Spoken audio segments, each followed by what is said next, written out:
Mas glória a Deus pela presença de todos vocês aqui. Quero dizer para vocês que estamos finalizando um ano, né? Na presença do nosso Senhor. E isso é o que de melhor nos podia acontecer. Amém? Amém? Amém? Amém? Pois bem, hoje em especial, nós vamos fazer um formato diferente aqui. Então eu quero pedir para os meninos darem uma força para o Franklin e para o Amendi lá, para trazer esses dois sofás aqui para frente. Aqui, ó. A gente vai fazer uma parada aqui meio diferente hoje. E eu vou precisar contar com vocês. Ok, pessoal? Muito obrigado, muito obrigado. Você pode fazer um fundinho, muito legal. Nossa, que água boa. Nós vamos trocar essa mesa, vamos colocar um púlpito aí. Isso, garoto, isso. Ei, não, oh, não, levanta. Não, ei, assim, ó, só deixar meio curvado assim, tá ligado? Isso, muito bem, muito bem. Mudança total é só do caminhão, bom.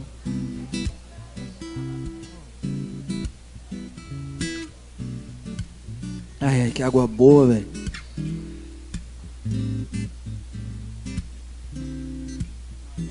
que vocês estão fazendo aí? Então é o seguinte. Eu quero ler uma passagem antes, mas eu quero pedir agora a ajuda de vocês aí. Nós vamos fazer o seguinte, nós vamos precisar colocar essas cadeiras um pouquinho mais para frente e tipo preenchê-las assim para que a gente fique bem pertinho do outro assim, tá ligado? Isso, perfeito, isso, muito bem.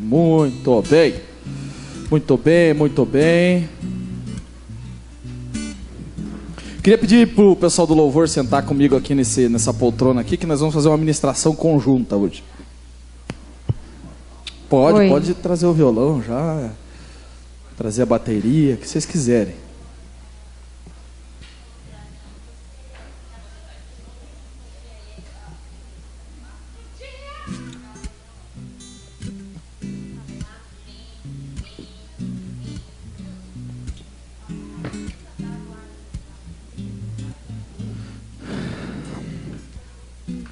Então, eu vou ficar aqui porque senão eu não consigo enxergar vocês. É o seguinte, nós vamos falar hoje sobre uma passagem bem conhecida. Eu denominei surtos de filho pródigo. Quantos aqui conhecem a história do filho pródigo? Temos alguns sim, alguns não. Galera do louvor, alguém do louvor aí, pega pra nós, pega aí, primo. Tá, pega tu então. Oi? É alguém que não esteja tocando, cantando? Nós vamos fazer uma ministração aqui, mas a ideia é que você possa participar também. Então você possa perguntar, você possa acrescentar, ver o que é aquilo que Deus fala para você. Lucas 15. Pode abrir a sua Bíblia lá em Lucas 15.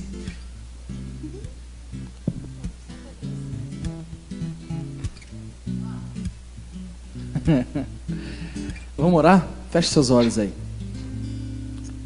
Deus, em nome de Jesus, nós queremos mais uma vez se voltar à sua presença e exclusivamente queremos ouvi-lo aqui nessa noite. Nós que vamos estar trocando ideias aqui, pedimos que o Teu Espírito Santo esteja ministrando em nossas vidas. Que o Senhor possa estar falando com cada um e que a gente possa estar compartilhando isso. A gente compartilha as coisas legais no Face, no WhatsApp. Por que não compartilhar no seu culto, Senhor? Em nome de Jesus, fale com a vida de cada um que está aqui, Senhor. Que o Teu Espírito Santo esteja ministrando sobre nós. Em nome de Jesus. Amém e amém, amém, amém. Então,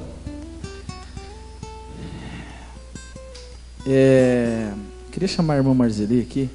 Marzeli, vem aqui, Marzeli. Vem aqui, menina. Vem aqui, Marcelinho. Às vezes, pode sentar do lado do Jackson aí mesmo. Só queria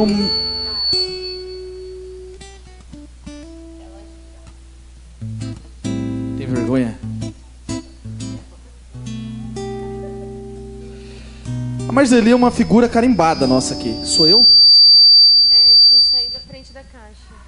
Não vira o telefone, o microfone pra lá. Tá.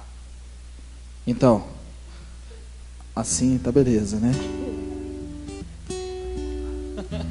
Vou sentar aqui, será que Ah, tá. Beleza. Então, a Marceli é uma figura carimbada aqui, né?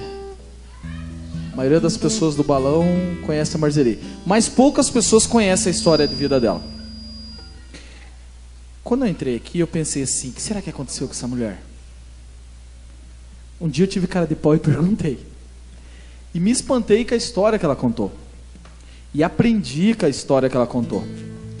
Então, até antes de ministrar aqui o que eu tenho para ministrar, que eu acho que tem a ver, eu pedi para ela, meio de supetão assim, falei assim: Marceli, você vai contar teu testemunho, porque ela tá me enrolando faz 1 milhão de anos, mas eu acho que é interessante ela contar o que aconteceu, porque é um testemunho para que a gente não, para que muitas pessoas, eu falo para ela assim, ó, cada semana que passa eu falo, ó, tem adolescente que precisava ouvir sua história aí, tem jovem que precisava ouvir sua história, que talvez vai padecer no futuro porque não ouviu sua história, eu peso na cabeça dela, né? E hoje ela aceitou o convite de dar testemunho. E daí ela vai estar contando a história de livre espontânea vontade aqui. Não, mas a Marceli é nossa, vamos aproveitar, ó. Isso aqui é para treinar, porque tem pouca gente. Depois você vai contar com mais gente ainda. É uma boa ideia. Marceli, eu queria que você contasse um pouquinho da sua história. Como que aconteceu esse incidente, ou acidente, ou fatalidade, como a gente pode dizer. Quantos anos você tinha quando aconteceu? Por que aconteceu? Você prefere você ir contando ou você quer que eu vá te perguntando para estimular? Pode ser os dois juntos. Tá, então vai contando aí. Pra quem não me conhece, meu nome é Marceli. Oi, Marceli. A minha história, assim, de vida é um pouco complicada, posso dizer que é bem difícil. Hoje você me vê aqui sentada, sorrindo, mas para chegar aqui, assim, foi uma luta bem grande, assim, sabe? Eu tinha 15 anos, eu comecei a namorar um rapaz. Assim, não era da vontade da minha mãe, meus irmãos brigavam todo dia. Quando eu saía para namorar ele, chegava em casa e apanhava. Eu chegava um pouquinho mais tarde do que o normal. E essa consequência teve teve uma tragédia muito grande na minha vida, né? Eu não conhecia Jesus. Eu ia na igreja nas quinta-feiras católica para dizer que eu ia, né? Mas nem eu entendia nem o que o padre falava. Eu curtia balada. Hoje é balada. Antes falava danceteria, né? Curtia carnaval. Nossa, chegava essa época, minha cabeça é a mil. A gente pirava assim com a galera, com a minha turma, né? Nós tínhamos uma turma de uns 40, 50 jovens, assim, adolescentes. E eu fui me afastando um pouquinho dessa galera porque eu comecei a namorar um rapaz fora da minha turma. Rapaz que já estava uma certa distância, né? Fui me envolvendo com ele, fui me apaixonando, fui desobedecendo minha mãe, minha família, né? E chegou uma época, esse rapaz, ele usava drogas. E eu assim não tinha certeza, mas todo mundo comentava e com certeza fumava mesmo, né? Porque onde tem fumaça tem fogo. E nos últimos meses a gente estava já namorando uns 8 meses. A gente começou a brigar porque ele começou assim, se envolver com outras mulheres. Eu descobri, a gente brigava. Mas eu era muito apaixonada por ele, eu acabava perdoando. Mas na última vez ele começou a se envolver com uma pessoa que era próxima de mim, assim, conhecida. E começou a namorar ela. Nem terminou comigo, assim, pra você ter ideia. Começou a namorar ela, ele ia para todos os lugares com ela. E eu lá, né, como eu era muito apaixonadinha por ele, 15 anos, ficava chorando, sofrendo. Daí eu decidi que eu não ia mais ficar sofrendo. Daí eu fui para uma cidade vizinha, como se fosse assim, São José. A distância da minha cidade, lá. Porque onde eu nasci, eu vivi até os 13 anos lá. E eu revi um amigo meu de infância, fui com umas amigas, nós começamos a dar aquela flertada, assim, tal. Daí nós combinamos dele no outro dia na minha cidade, pra gente se conhecer melhor. Daí ele chegou na danceteria, em torno de umas 9 horas, porque meia-noite fechava ela, sabe? Era bem cedo. Só que, quando eu estava descendo a avenida com minhas amigas, com 2 amigas, eu estava descendo assim, eu falei para minhas amigas, assim, eu não estou sentindo o chão. Eu estou pisando em fumaças. Eu não sei, não estou entendendo. Eu piso e eu vejo fumaça e não sinto o chão. Isso uns meia hora antes de eu levar os tiros. Que eu levei tiro, para quem não sabe. Daí eu cheguei na danceteria. Ele estava na entrada, eu entrava por aqui, ele estava num tipo um barzinho aqui. E do espelho eu vi o reflexo dele. Ele fazia assim para os amigos dele, tipo assim, cheguei, né? Ó, ela aí chegou. Só que ele estava namorando. Eu podia seguir minha vida, né? Mas um dos amigos deles falaram assim para ele, cadê? Ela não é mais sua? Eu acho que isso talvez provocou ele, né? Não sei, não entendi. Os comentários depois. Daí eu entrei na danceteria, daqui a pouco esse amigo meu chegou, nós ficamos conversando. Dentro de 5 minutos chegou uma moça. Mas ele precisa falar com você. Eu olhei para ela, ela era uma moça que não era legal de andar, sabe, de conversar, porque ela na minha, assim, tipo, eu não me envolvia com o tipo dela, porque ela era tipo, fazia tipo biscate, maconheira, ela era gigante, assim, sabe? Daí eu falei assim para ela, mas eu não tenho nada que falar com você. Daí essa pessoa falou, não, mas vamos, é rapidinho. Daí eu fiquei nervosa, olhei para o meu amigo, que ele era meu amigo ainda, eu falei assim, Rodrigo, espera um pouquinho que eu já venho. Daí eu saí ali fora, ela já me pegou pela minha mão. Ela falou assim, vamos até ali a esquina. Eu falei, não, conversa aqui, o que você quer falar? Não, vamos ali, não é eu que quero falar, é o Silvio, porque o Silvio é o nome do meu ex-namorado. Não, eu quero voltar. Ela assim, daí ela já pegou na minha mão, não, vem, vai me puxando, né? Daí nós já viramos a danceteria, que ela ficava de esquina virando. Vamos até lá na esquina, era na esquina de baixo. Ele quer te dar um presente. Eu falei, se o Silvio quiser conversar comigo, ele sabe onde me encontrar, ele sabe que eu amo ele quiser, ele me procura a hora que ele quiser. E eu, assim, aquele dia eu senti temor, eu não queria falar com ele, eu não entendia. Ela já estava no meio da quadra, ela me forçando, assim, aí e tal. Eu escutei ele ligar o carro, porque tinha um carro, assim, que falava escape coletor, que era barulhento. Escutei ele ligando, falei assim, Dinel, o Silvio vem vindo, me solta, que eu não quero falar com ele. Ele vinha vindo devagarzinho, assim, o carro dele era preto, tinha aquelas CBE, aqueles negócios. Eu tinha a impressão que o diabo estava vindo, sabe assim? Eu tive esse temor. Dinel, me solta, o Silvio está vindo. Daí nisso nós estávamos no meio, na calçada, ele parou com o carro assim. Ele olhou onde ela estava, onde eu estava e pá, deu um tiro assim, ó, daquele nessa moça. Eu pus a mão e falei assim, Silvio, por que você fez isso? E ele continuou atirando. E eu caí no chão, eu lembro que eu gritava, mãe, pedi socorro. Eu tinha uma dor forte, porque...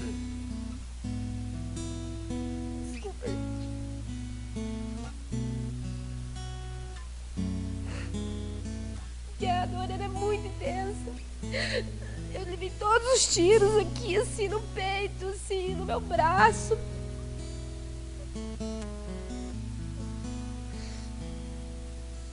E eu gritava, mãe, só conseguia gritar, mãe. Foi o Silvio, ele me deu 3 tiros, e ele tinha me dado 7 tiros.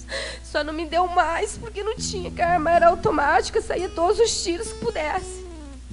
E ele fugiu. Daí eu lembro que veio a danceteria inteira, desceu, e eu gritava de dor, porque era muito tensa. Eles me colocaram num carro, e o hospital era do outro lado da quadra, porque é tudo perto, cidade do interior.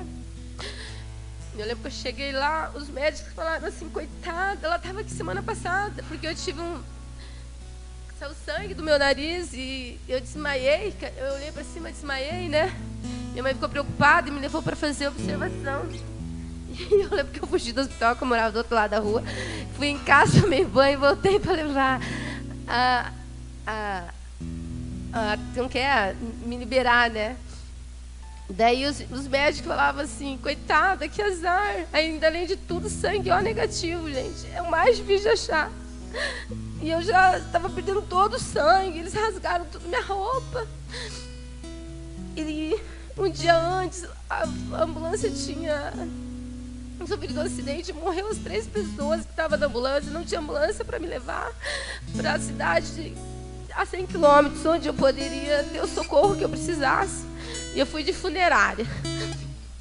Já assim, o médico, eu lembro o médico falando assim, ó, ela pode morrer no caminho, ela tá indo sem sangue, sem soro, sem nada, porque não tem como descer o sangue na veia dela.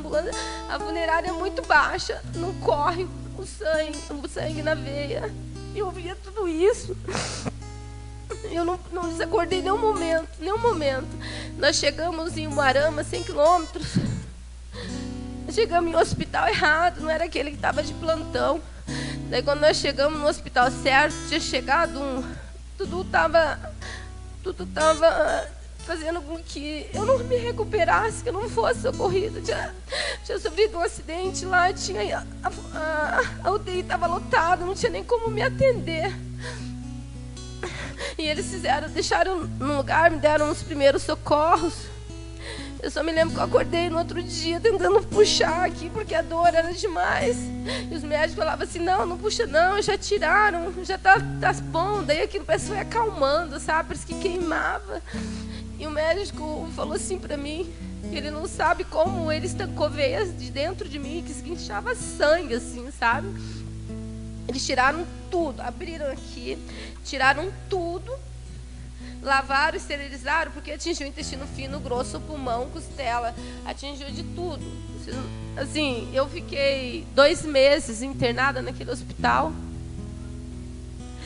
Eu posso dizer para vocês assim, foi os piores meses, um dos piores dias que eu vivi, porque eu tive que aceitar que eu não ia mais andar. Eu tive que encarar isso de uma forma que minha mãe não sofresse mais, porque minha mãe estava sofrendo muito. Saindo desse hospital, o médico... Não, ainda nesse hospital, quando eu saí da UTI, o médico colocou lá comida branda. E lá na cozinha, eles não entenderam, pensaram que era qualquer comida. Perguntaram para mim o que eu queria, gente. Falei assim, uns 8 dias que eu não comi. Eu quero arroz, batata frita, salada, tomate, bife, tudo que você puder. E eles fizeram isso para mim. E eu comecei a comer. Deu uns 3 dias. Meu médico estava em Londrina, num casamento. E deu uma aderência. Que a aderência é a tripa que gruda. E daí não descia mais comida.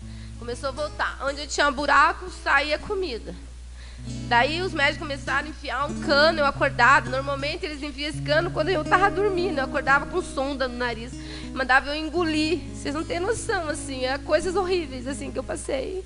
Mandava eu engolir. Daí meu médico teve que vir sair do casamento. Em meia hora ele estava no hospital de Londrina, Umuarama, bem longinho até.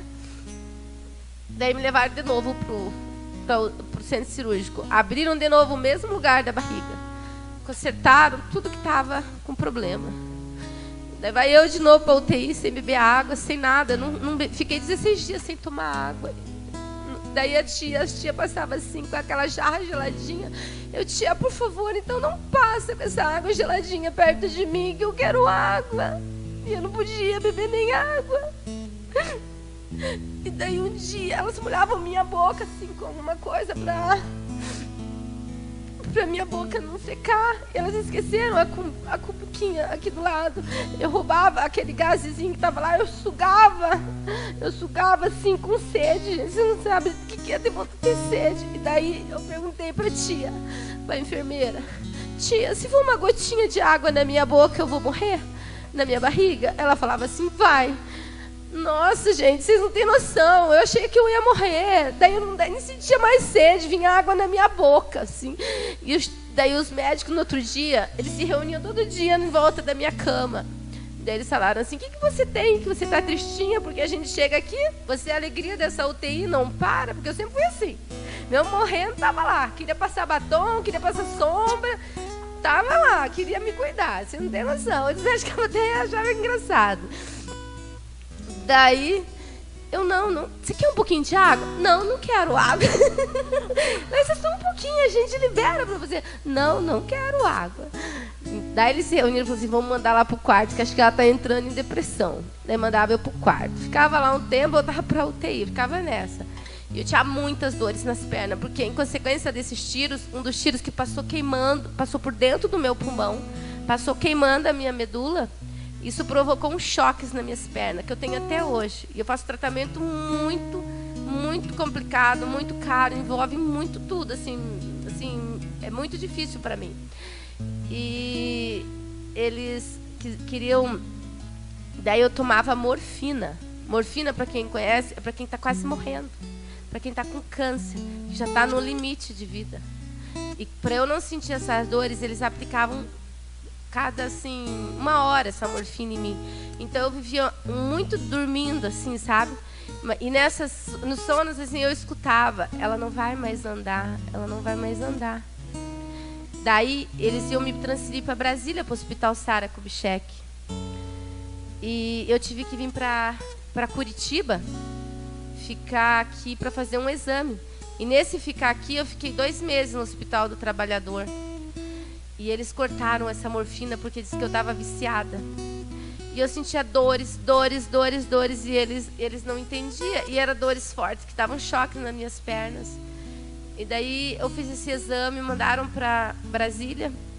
E lá eu fui me recuperando mais. Eu fui me adaptando. Eles foram me ensinando algumas coisas. Mas quando eu fiquei muito tempo parada, eu não conseguia levantar a perna até aqui, assim. E eles falavam: você vai ter que levantar essa perna. E eu chorava, porque endureceu tudo. Pensa, eu era uma menina que era uma atleta, eu participava de jogos, eu participava de corridas, já ganhava troféu, ganhava medalha, já estava ganhando até dinheiro. E, de repente, a minha vida parou ali.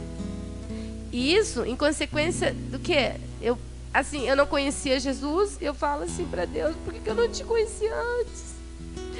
Então, eu ia para as baladas, eu ia para a rua, eu não obedecia a minha mãe. Hoje eu penso assim: meu Deus, tomara que a minha filha não faça isso. Ainda bem que ela conheceu Jesus cedo. Então vocês não estão errados, vocês não estão no caminho errado, gente. Quando alguém convidar vocês, afasta desses lugares. Isso é bom, alegra o coração da gente, entendeu? É gostoso, mas é uma alegria passageira. E eu demorei para me converter depois que eu levei os tiros. Eu demorei um tempo, bastante, mas tinha gente orando por mim. Alguns pastores, que eram amigos meus, queriam me levar para a igreja e eu não queria ir. Eu tinha vergonha de ler a Bíblia na frente dos outros, eu tinha vergonha de falar que eu era crente, porque eu era católica, eu tinha vergonha. E a minha amiga me chamou: vamos para a igreja, Marceli. E eu: não quero ir. Depois, quando eu me converti, ela saiu e eu falava: vamos para a igreja, Renata, vamos. Entendeu? E ela começou a ir para os lugares errados. E ela conhece a palavra. Ela sabe que lá no mundo o negócio é diferente, porque assim envolve droga, envolve bebida, envolve prostituição. E a gente tem que estar nesse caminho, sabe? Vocês têm que estar nessa luta, porque hoje eu estou aqui nessa cadeira de roda. Porque eu não ouvi minha mãe dizer. Minha mãe não era crente, mas eu não obedecia a ela, sabe? Às vezes eu apanhava quando chegava em casa, mas no outro dia eu fazia tudo errado. Então, o pecado a gente tem consequência. E eu olho isso. Eu podia ter ficado em casa, eu podia ter ficado com a minha turma. Não, eu me afastei. Eu fui para outro canto. E é isso que o diabo faz, leva a gente, vai levando, sabe? E eu era uma menina, uma adolescente, e eu atraía os olhares dos homens. E isso, como eu não era crente, eu não conhecia Deus, assim, não, quero guardar eu para o meu esposo. Não, eu não tinha essa. Não, eu quero viver o momento, não quero saber. Vamos para a galera, vamos agitar. Isso, gente, faz a diferença vocês estarem aqui. Se cuidam. Não faça como eu fiz no passado. Hoje, assim, eu me arrependo, sabe? Mas Deus tinha um plano para minha vida. Ele me tirou lá do lodo, lá do poço, gente. Eu estava no poço. Hoje, assim, eu estou nessa cadeira de roda, mas eu tenho uma alegria grande. Eu trabalho. Deus me deu um esposo lindo, que é o Jackson. Me deu uma filha. Todo mundo fala: nossa, essa moça na cadeira de roda grávida. Eu grávida. Deus me honrou assim, gente. Me honrou. Eu ia trabalhar assim, sabe? Então, se Deus tem um plano para minha vida, Ele tem um plano para cada um de vocês aqui. Não afasta do caminho de Deus. Não faça como eu no passado. Eu não me importei com Deus. Eu sofri, gente, vocês não têm noção. Eu fiquei 1 ano no hospital sem voltar para casa. sem voltar para casa. Quando eu voltei em uma cadeira de roda. E eu falei, e agora? O que eu vou fazer da minha vida? O fisioterapeuta vinha 3 vezes por semana na minha casa. Tomava muito medicamento. Minha vida acabou. As minhas amigas iam me visitar, mas elas viviam a vida delas. Elas, tipo, não eram mais as minhas amigas. Eu não podia mais andar com elas. Mas daí Deus foi me dando outras amigas. Mesmo estando na cadeira de roda, pessoas que me amavam, assim. Eu me lembro quando eu me converti, eu tinha vergonha. O meu pastor, líder dos jovens, falava assim para mim, Marceli, hoje a cadeira faz parte da tua vida. Não tenha vergonha dela. Porque se alguém não aceitar você assim, tem outras pessoas que Deus vai preparar para o teu caminho. E eu, a partir desse momento, eu comecei a me ver como uma outra pessoa. Eu comecei a não ver minha cadeira. Eu não me vejo assim. Eu me vejo assim, uma pessoa como você. Eu comecei a trabalhar. Eu tinha problemas. Se eu tinha problema com você, eu ia lá, resolvia. Então, eu comecei a viver, porque eu estava entrando numa depressão. Comecei a trabalhar. Deus me abençoou assim também. Então, luta, gente. Não vá para esses lugares. Se alguém oferecer para vocês droga, se alguma pessoa que estiver tentando atrair vocês, oram para Deus, peçam para Deus direção, porque hoje vocês conhecem o caminho, sabe? Não faça como eu, que não conhecia Jesus, esse Jesus lindo que me deu alegria mesmo eu estando aqui. E eu sei que Ele tem muito mais para mim.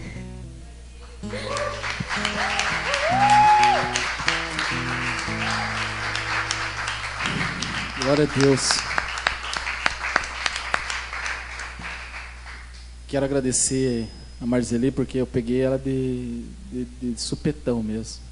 E eu sei que não é fácil para ela contar essa história. Mas eu disse para ela assim, ó, Marceli, eu tô sentindo no meu coração que você tem que contar essa história hoje. Eu falei, eu vou falar lá. Ela falou, não vou. Eu falei, você não vai, mas eu vou falar lá na frente. Se você não vier e o Espírito Santo me cobrar um dia, porque aconteceu alguma coisa com um jovem ou com um adolescente que estava naquele culto e precisava ouvir sua história, eu vou dizer, Espírito Santo, você fala com a Marceli lá, porque eu chamei ela. Mas é muito interessante porque quando eu escutei essa história, eu fiquei pensando por dias a fio, assim. Fiquei meditando nisso. Eu trabalho muito com adolescentes, vocês sabem disso. E quando ela me contou, assim como ela contou para vocês, ela desobedecia a mãe dela e tal, né? E eu fiquei pensando, que interessante. Porque na verdade, hoje, a história dela pode estar mudando uma história aqui. Não sei quantas pessoas, não sei quem é, mas talvez Deus tenha deixado, permitido que tudo isso acontecesse. E na verdade ela é um milagre, porque poderia muito bem ter morrido. Tem gente que com muito menos morre, né? E que todas as condições, tudo que ela enfrentou, com certeza é um milagre.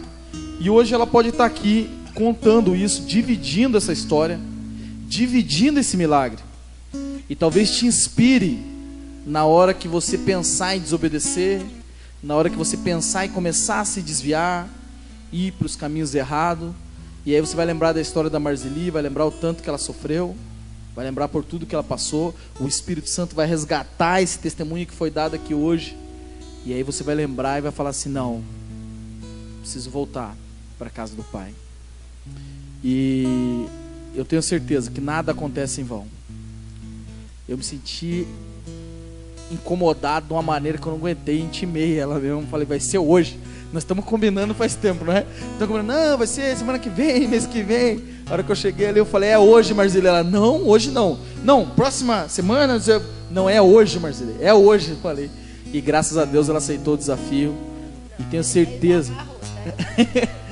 E tenho certeza que o Espírito Santo vai ministrar isso que foi falado aqui para algumas pessoas, porque Deus quis que fosse assim.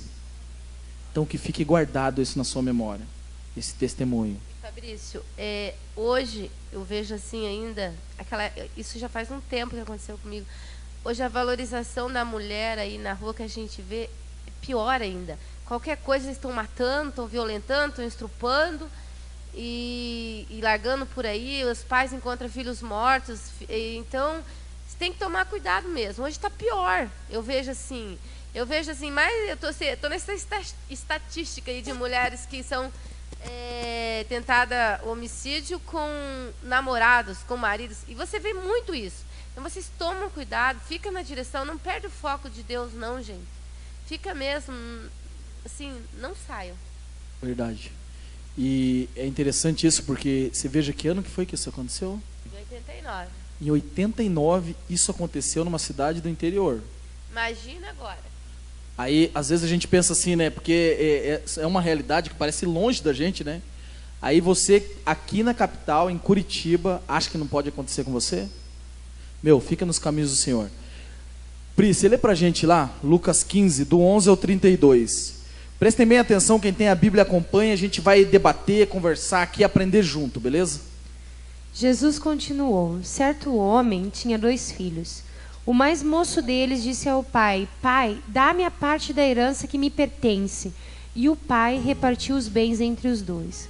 Poucos dias depois, o filho mais novo, ajuntando tudo, partiu para uma terra distante e ali desperdiçou os seus bens, vivendo irresponsavelmente.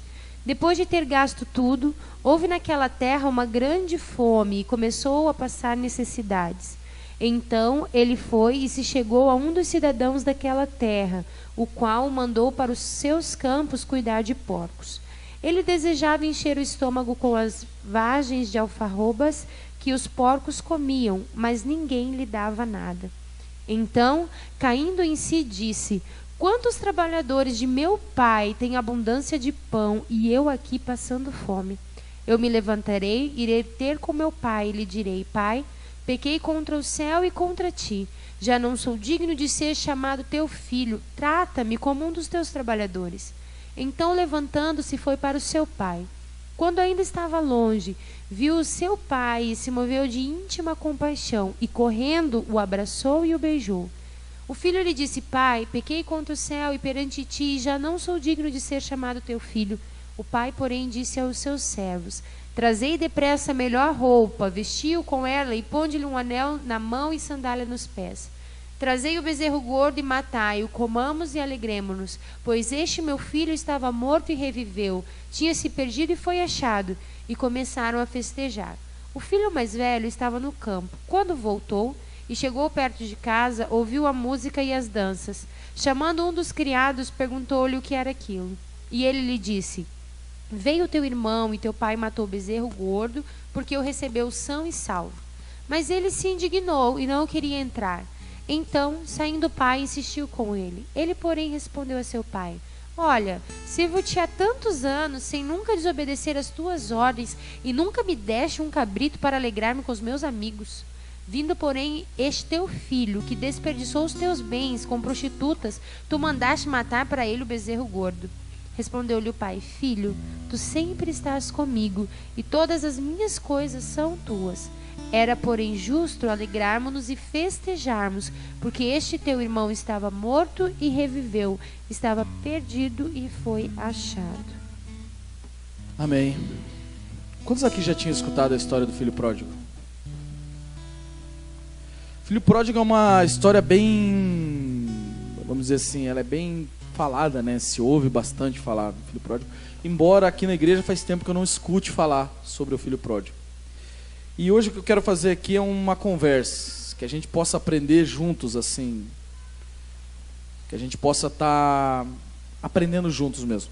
Mas primeiro, para a gente entender o que está se passando aqui, vamos entender o seguinte, alguns pontos antes da gente dar sequência. Primeiro ponto, quem está contando essa história? Jesus. Jesus está contando essa história, que é uma parábola, né, que serve para exemplificar algum ensinamento. Algo que ele está ensinando. Então vamos ver o que Jesus nos ensina com essa história aqui. É importante salientar o contexto. Nesse mesmo capítulo você vai ouvir uma outra parábola da ovelha perdida. Vocês lembram da ovelha perdida? Qual de vocês, tendo 100 ovelhas, uma se perdeu, qual de vocês não deixaria o rebanho ir em busca dela e trazia e tal. Aí ele diz também da dracma perdida, da mulher que perdeu a dracma, que era uma moeda muito valiosa e tal, que não ia acender a candeia, não ia ligar a luz lá e procurar a dracma e tal. E ele estava fazendo isso, ele estava falando essas parábolas, respondendo aos fariseus. Porque os fariseus estavam dizendo assim para ele: Cara, você você come com os pecadores, você está no meio dos pecadores, como é que você vem pagar de santo aí, se é Jesus, isso é aquilo, mas você estava comendo no meio dos pecadores e tal. Então eles estavam exigindo uma postura, vamos dizer assim, de Jesus. E Jesus responde com essas parábolas. E a última parábola é essa parábola do filho pródigo.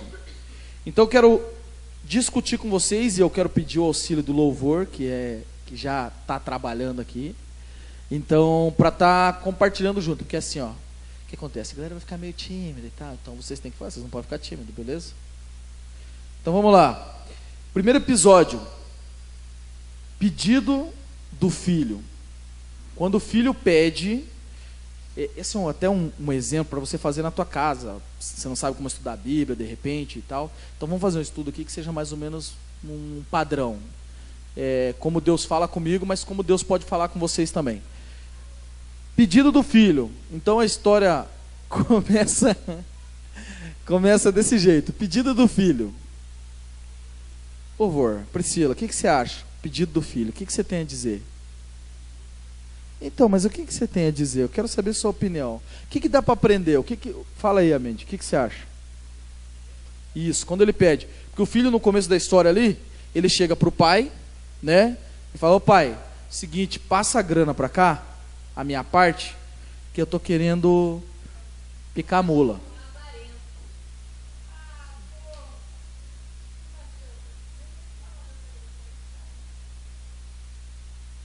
Lazarento.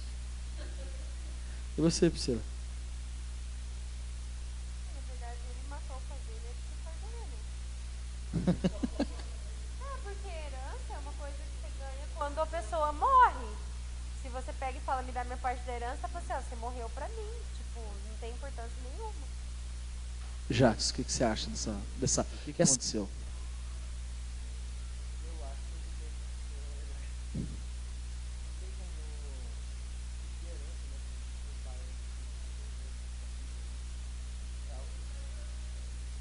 Foi inconsequente. Dinho quer falar, acrescentar mais alguma coisa?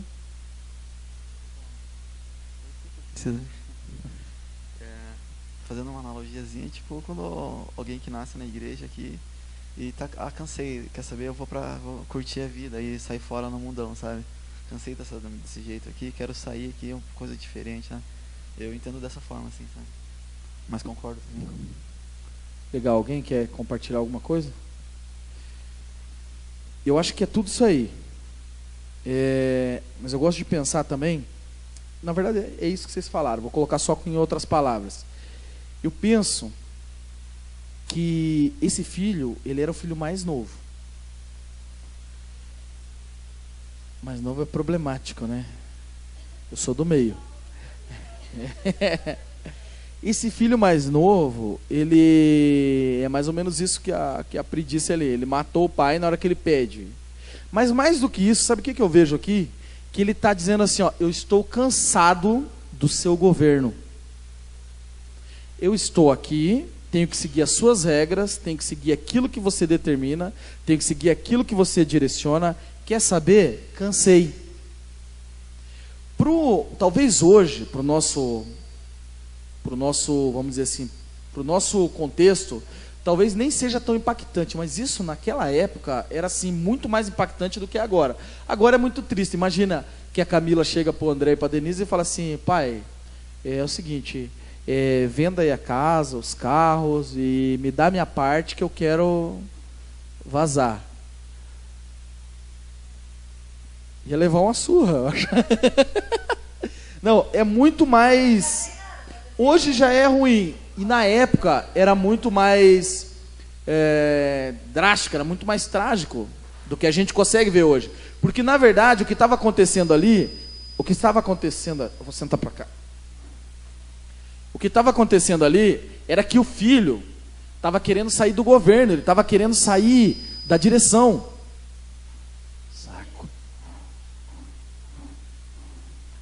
Ele estava querendo sair da direção.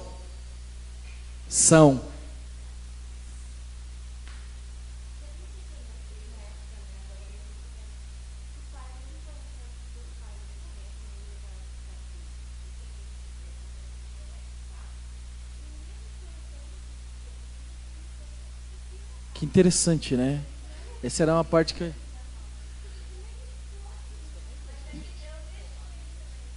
Exato. É aí que eu queria...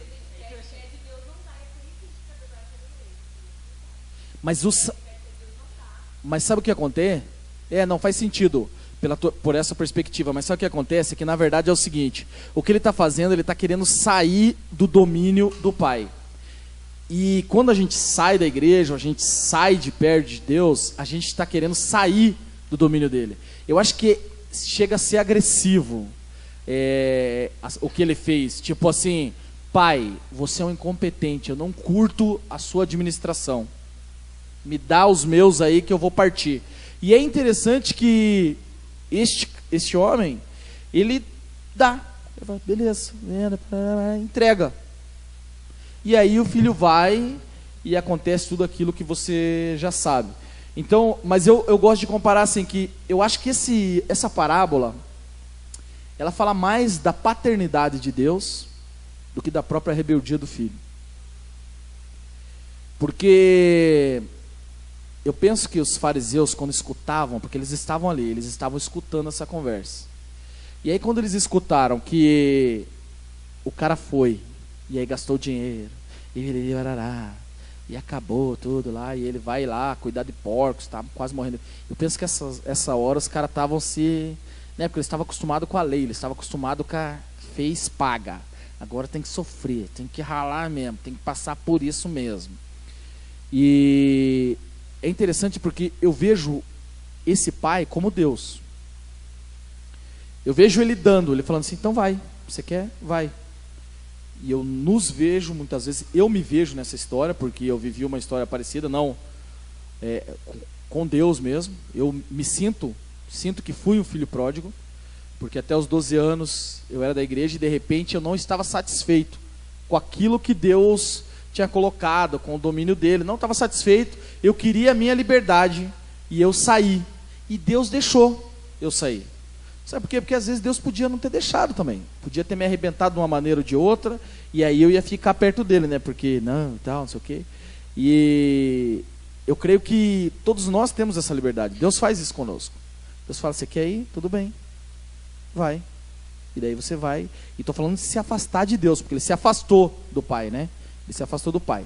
E daí, nós vemos o segundo episódio ali, que ele vai para fora, e aí ele começa uma vida dentro do próprio governo dele.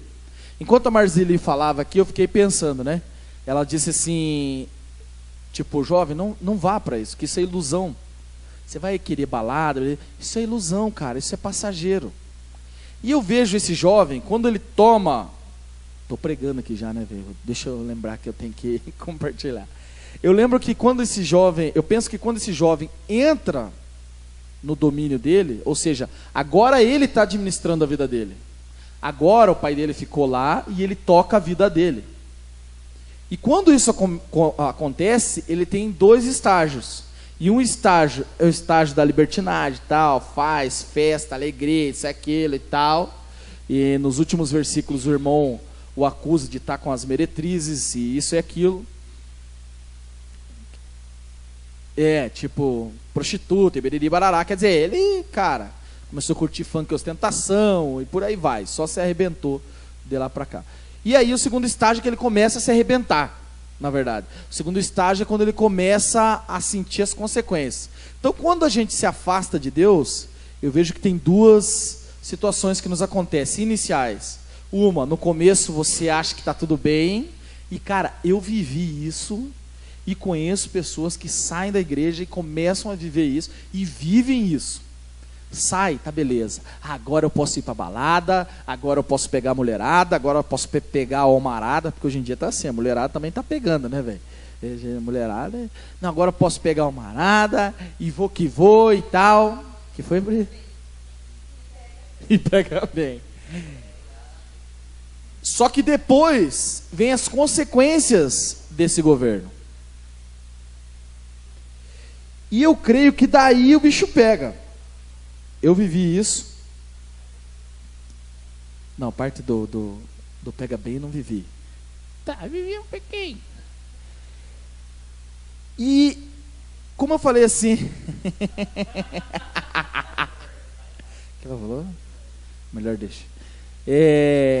E como eu falei aqui, né? Surtos de filho pródigo. Eu tenho a sensação que quando a gente está na igreja, às vezes nos bate essa vontade. Ou eu estou enganado, ou isso acontece. Às vezes bate uma vontade, você fala, cara, quer saber de uma coisa, meu? Aquele abraço e tal. Não tem, não. Eu quero perguntar para vocês, na opinião de vocês, o que será que nos faz? O que será que nos faz, às vezes, ter esse pensamento? Às vezes, ter vontade de sair, fazer e acontecer, que se exploda o mundo, sair do governo de Deus e ter o nosso próprio governo, ter o nosso próprio domínio, fazer como esse filho pródigo. Eu sei que quando a gente está na igreja, a gente trabalha e tenta não fazer, e às vezes mesmo dentro da igreja, vou te dizer que dentro da igreja tem muito filho pródigo, porque está afastado de Deus, porque a igreja não vai levar você para o céu, é o seu relacionamento com Deus, a salvação em Cristo Jesus e tal. Você vir na igreja, cara, não quer dizer que você está salvo. Então, às vezes, na igreja a gente tem muito filho pródigo. E eu sei que tem algumas pessoas como a Priscila, que é filha de crente, e pelo que eu sei, ela viveu a vida inteira na igreja. Tô errado ou não?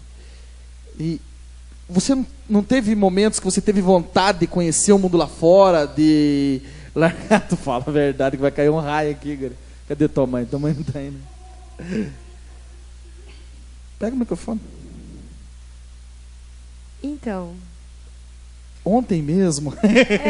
Tipo assim, mês passado. Na verdade, eu acho que está muito ligado à soberba, sabe? A autossuficiência, ela é intrinsecamente ligada à soberba. Os tradutores. Sim, aí. Sabe por quê?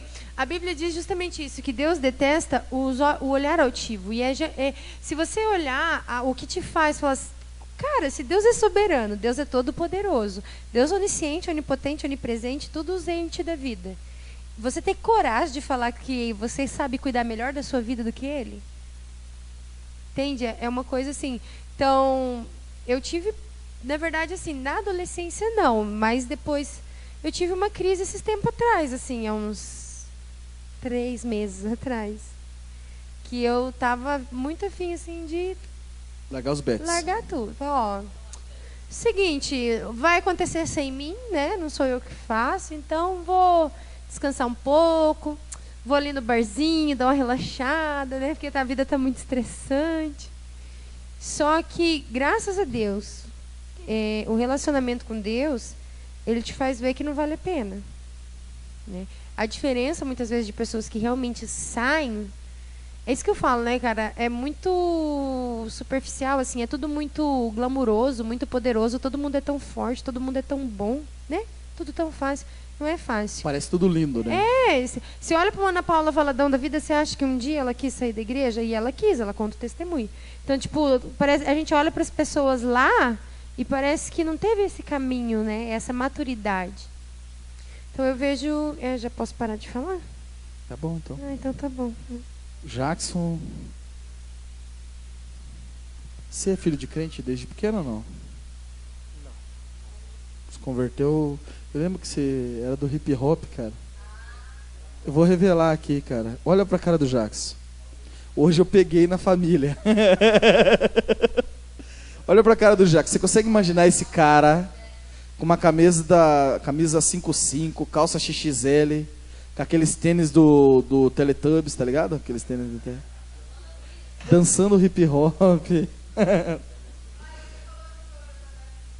Ele ia dançar, né? Acho que nós vamos ter que fazer. Não vou dançar nada. Hein, Jackson, me diz aí, cara, o que você acha que acontece com a gente, que às vezes a gente tem vontade de largar tudo, pedir a nossa parte pro pai e vazar? Assim, eu fui, na verdade, assim, meus pais não eram crentes, né? Não fui, eles iam na igreja, eu ia na igreja junto, mas a gente não era aquela família assim que conhecia a palavra, que orava, que buscava a presença do Senhor, né? Então a gente ia por ir, né? Então, assim, eu dos 12 aos 15 anos, eu larguei a mão, assim, tipo, de ir na igreja. Não queria nem saber de igreja. Quero jogar futebol, quero sair, quero ir pra festa, quero curtir a minha vida, né? E aí conheci cigarro, maconha, outras drogas que eu cheirava e várias outras coisas, bebidas. Eu não bebia muito, assim, mas eu fazia usava muita droga, na verdade. E aí, Cara, não, olha pra cara do Jackson, velho. Jackson tem cara de usuário, que foi usuário, tipo... o cara parece um anjo. E aí, assim, eu saí, tipo, completamente, assim, fora, né? Você foi um filho pródigo, né? Fui um filho pródigo, só que sem conhecer o pai antes, né? Na verdade, não conhecia Deus, né? Sempre aceitava Jesus, aceitei Jesus acho que umas 300 vezes. Cada vez que falava, quem quer aceitar Jesus? Eu ia lá na frente, lá. Mas, assim, eu sempre soube que Deus tinha um plano na minha vida, né? Porque minha mãe não podia ter filhos e não tinha nem útero, então quem foi no lançamento do meu CD, eu contei o testemunho lá e tal, e assim, na verdade, assim, eu sou um milagre. Hoje eu sei, né? Hoje as pessoas podem falar o que quiserem de mim, mas eu sei quem eu sou em Deus, né? Então Deus vai assim, usar a minha vida, vai usar a vida de cada um para propósitos que Ele tem. Bom, acho que é isso. Os caras são um casal de milagres, né, velho? Por isso o nome Vitória, né? Porque a vitória é resultado desses milagres aí. Dinho, quer falar alguma coisa? Dinho Ouro Preto? Só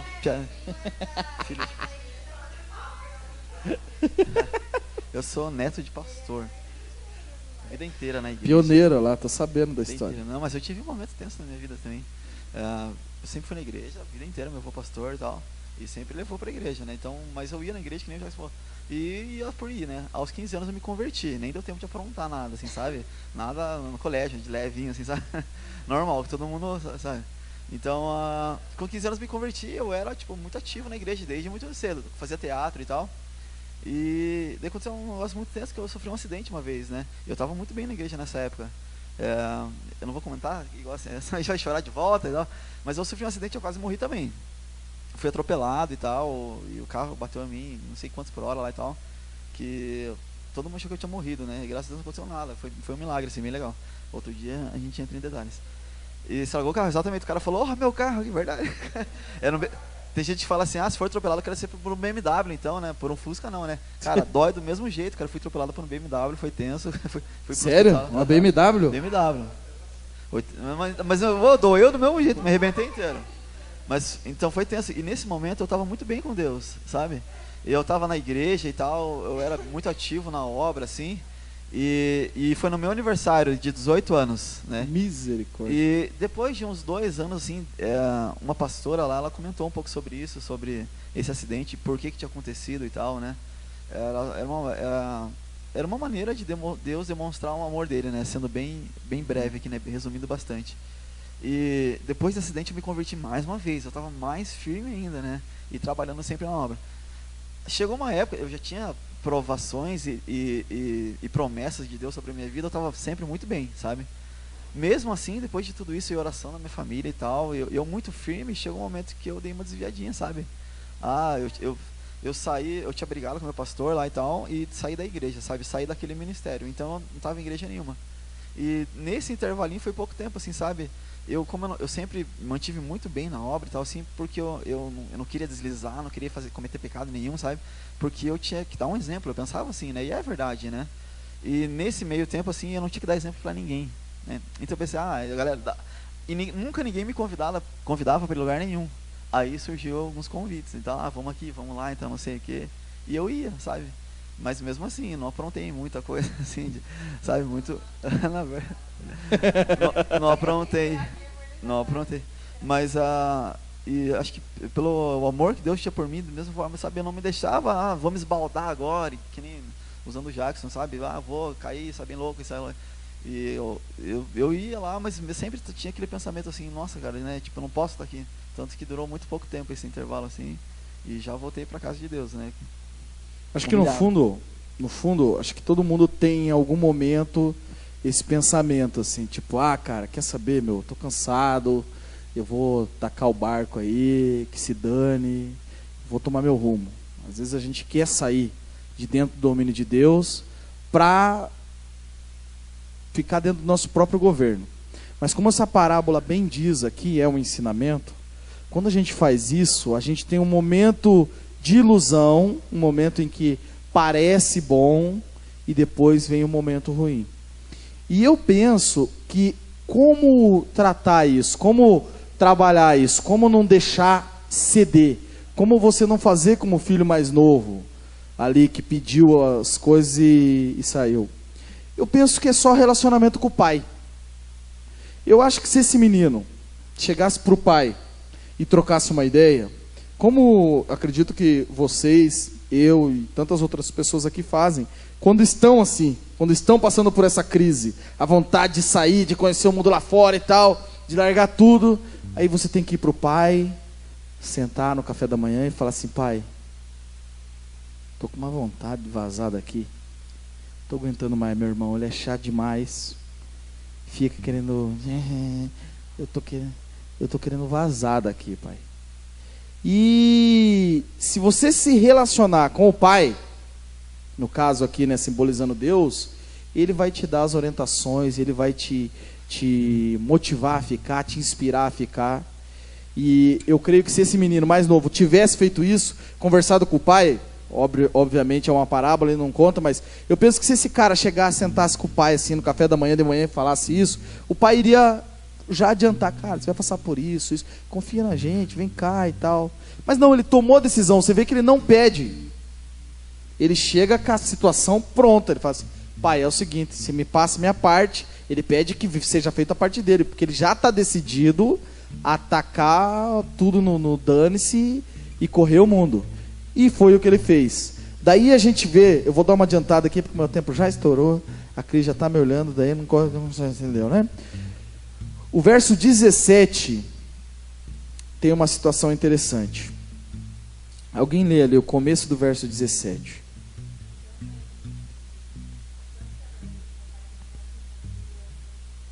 Legal. Então vamos lembrar que esse cara, ele passou uma situação boa e agora ele está cuidando de porcos e ele tem vontade de comer aquilo que os porcos comem.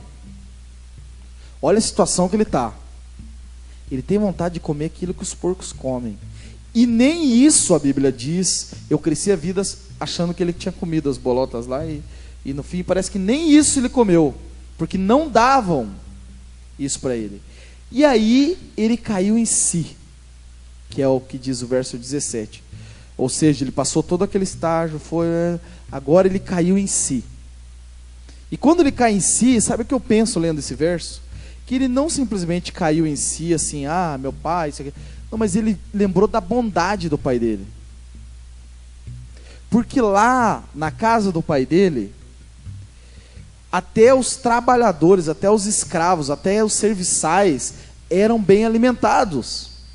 Fazendo um paralelo com a situação que ele estava vivendo, na situação que ele estava vivendo, ele estava prestando serviço, ele estava trabalhando, cuidando lá dos porcos, isso aqui, mas nem podia comer nem o que o porco comia. Então ele cai em si e lembra da bondade do pai dele. Como que eu chego como que eu constato que ele está lembrando da bondade? Porque ele está falando que lá na casa do pai dele, os empregados comem, não sei o que e tal, isso e aquilo. E então ele resolve voltar para a casa do pai. Eu passei por isso. Acredito que muitas pessoas aqui passaram por isso. E nós esperamos, para você que entrou nos caminhos do Senhor, nós esperamos que você não precise passar por isso. Não precise ir lá para fora. Mas se isso acontecer, ou talvez você até esteja lá fora, porque como eu falei, estar aqui não indica que você não é um filho pródigo, vai chegar um momento que você precisa cair em si e lembrar da bondade do seu pai. Nós vemos o retorno ali no verso 18. E no verso 18 diz o que lá no verso 18? Alguém pode...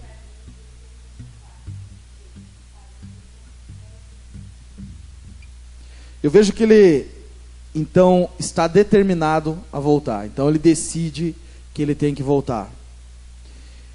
Ele confessa o seu pecado, ele reconhece tudo aquilo que ele fez de errado. E eu acho que esse é um ponto muito importante para as nossas vidas. E esse não é só para filho pródigo, não. Não é só o cara que está desviado, que está lá fora. São momentos que nós vivemos em nossas vidas. Você, como crente, tem momentos em determinadas áreas e que o Espírito Santo traga essas áreas na sua mente aí. Em determinadas áreas, você dá uma de filho pródigo, você sai fora, mesmo sabendo que aquilo é pecado, sabendo que aquilo é errado. Você sai e vai fazendo, e vai fazendo, e vai fazendo.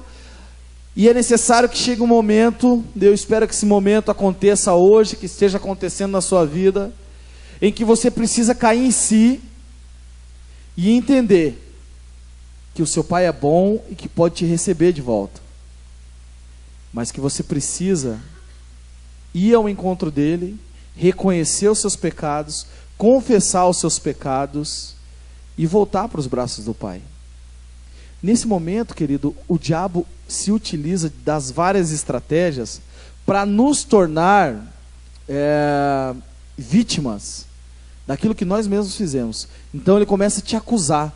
Você saiu com as prostitutas, você fez isso, você fez aquilo, para que você fale assim, cara, quer saber, eu mereço estar aqui mesmo, ficar com os porcos. Na verdade, eu tenho que ficar aqui mesmo, porque eu não mereço ir lá com meu pai. Ele me deu tudo, ele deixou eu ir, eu gastei tudo. Mas esse filho pródigo, ele estava ciente da bondade do pai dele. Não era pelo que ele era, não era pelo que ele representava, mas era pelo que o pai dele era, pela bondade do pai dele. E o pai sempre te recebe de volta,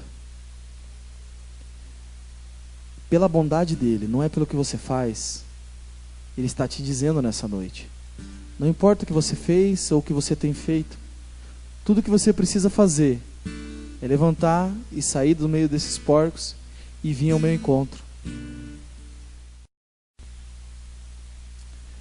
O pai o recebe com roupas, sandálias, anel, e tem todo um significado em tudo isso.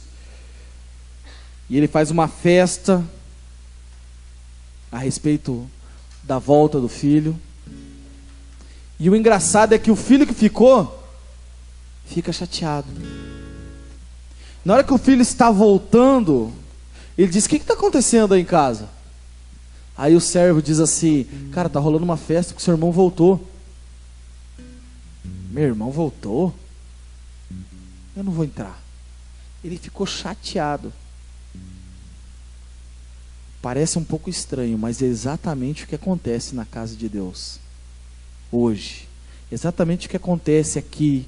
Exatamente o que acontece em outras igrejas. Às vezes, velho, o cara vem, o cara estava todo arrebentado, o cara estava todo estrupiado, e ele tomou uma decisão. Ele falou, cara, eu vou ter com meu pai, nem que eu vá lá só para sentar no banco lá atrás.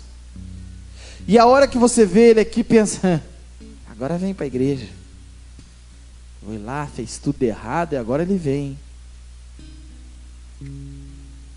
E o pai, com todo o amor, se você estudar isso com afinco, você vai ver que o filho chega cheio de argumento. Eu sou um cara que sempre te obedeci. Eu sou o cara que estive aqui. Eu sou o cara que não saí da tua presença. E você nunca fez essa festa para mim. O pai poderia muito bem dar-lhe um supapo, porque ele estava sendo soberbo ali.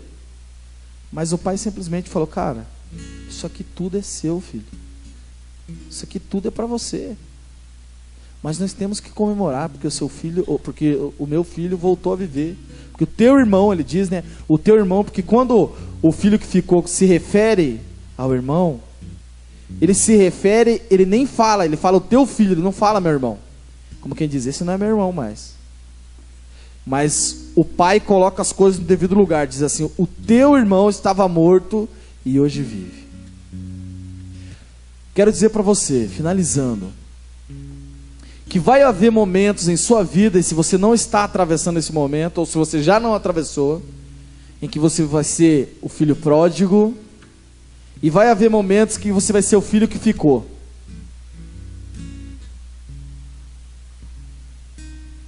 Independente de qual personagem você for dessa história, eu quero dizer que o pai sempre vai ser Deus. E com o seu amor, Ele vai te receber. E que bom que Ele sempre nos aceita de volta. O diabo tem tentado nos afastar dessa realidade. Tem nos jogado na nossa cara o nosso pecado. E muitos estão lá cuidando dos porcos e achando que é isso que vai ter pro resto da vida dele. Mas Deus está falando nessa noite que se você voltar, Ele está de braços abertos. Eu não quero mais viver.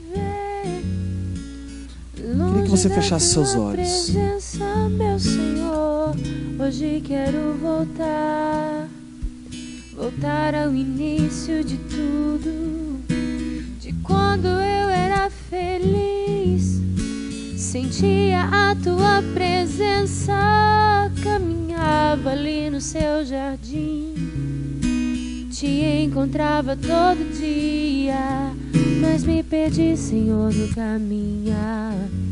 Tentei andar sozinho na aventura. Eu quero que você pense agora foi só ilusão. em momentos que você foi filho pródigo, em situações da sua vida que você tem se afastado de Deus, que você não quer o governo de Deus. Talvez seja lá na internet, talvez seja com a sua namorada, com o seu namorado, talvez seja na sua casa. Na sua casa você não quer amar o próximo, porque lá o teu pai não é legal, ele não merece. Talvez seja no teu trabalho, porque o seu salário não é suficiente. Lá você não quer o governo de Deus. E lá você tem sido filho pródigo.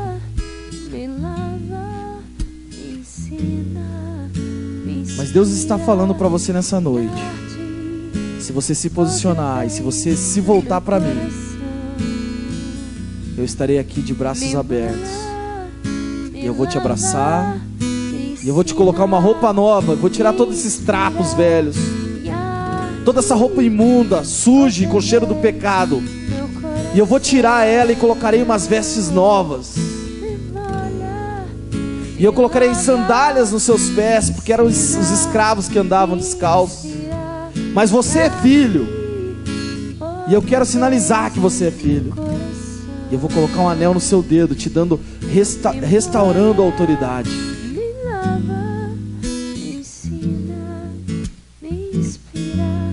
Que em nome de Jesus você possa voltar para o governo de Deus em todas as áreas da sua vida.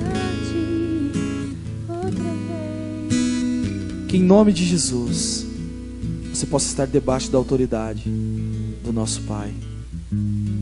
E que quando você sentir vontade de sair, que você possa sentar no café da manhã e falar: Pai, não estou legal nessa área, preciso mudar nisso, estou querendo sair fora, Senhor, não me deixa, me orienta, fala comigo. E Ele vai cuidar de você, porque Ele é Pai, e é um Pai bondoso, não é como nosso Pai terreno, Ele é um Pai maravilhoso. É um Pai que cuida de você, é um Pai que está preocupado com você, mas que vai respeitar a sua decisão, tanto de ir como a de voltar. Em nome de Jesus. Queria que com os olhos fechados pudéssemos fazer uma oração. E eu queria que você repetisse essa oração comigo. Querido Senhor, em nome de Jesus, queremos pedir que o Senhor nos ajude a voltar para a casa do Pai. Que o Senhor nos ajude a não sair do seu governo, do seu domínio.